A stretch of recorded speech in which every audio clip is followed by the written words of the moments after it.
Morning, Abotai. Since Purim is right around the corner, we'll start speaking about some of the halachot of Purim and Shabbat Zachor V'ezat Hashem this coming week. So, there are four primary mitzvot on Purim Day, and there's no distinction between men and women. Men and women are equally obligated in all of these mitzvot of Mikra Megillah, Mishloach Manot, Matanot Levyonim, and Mishteh V'Simcha, which is the Purim meal. Let's start speaking about Mishloach Manot and Matanot Levyonim. Mishloach Manot, there is a mitzvah on Purim Day to send at least 2 portions of food to one person. More than that is an extra mitzvah, but the basic mitzvah is 2 portions of food to one person. When we say food, it can be either food or drink. Preferably, it should be something chashuv. It should be something significant, not just something simple. A person should give something mechubad, something respectable to the recipient.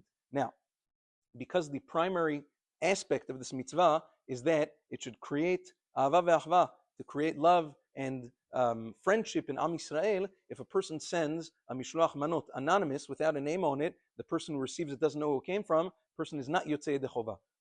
The person receiving it must know where it came from. There is an interesting discussion whether, in terms of mishloach manot, a person is able to send on behalf of his wife. Women are also obligated, but can a person just send more and say one of them is for my wife? So the poskim discuss it.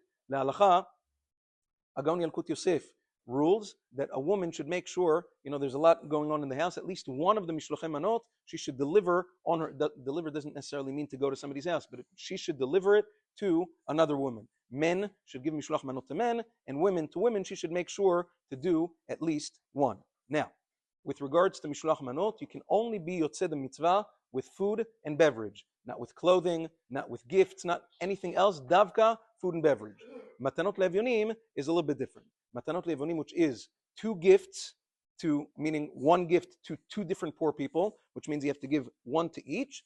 Over there, it can be either money or food. It's a form of tzedakah that Esther Malkan Mordechai Yehudi, they established that this tzedakah has to be given davka on Purim Day, Matanot Levyonim, and that you can use either food or money. It has to be to 2 different evyonim, and like we said, women are just as obligated, so a person should give on his wife's behalf as well. Sometimes she doesn't have her own money. The husband should give her a little money, say, this is yours as a gift. Would you like me to distribute it for you as Matanot Levyonim? And then he can do it as her shaliach. Now, there's a discussion, what about children? Are children obligated in the mitzvah of Matanot Levyonim? What about chinuch? Now, some poskim say, children in general, since Matanot Levyonim has to be given from your own money, children in general don't have their own money. And therefore, some poskim say they're completely patur. Agon Yalkut Yosef rules that for chinuch purposes, you should give on behalf of children as well, but you don't have to actually give them the money. You just say, look, I gave Matanot Levyonim on your behalf.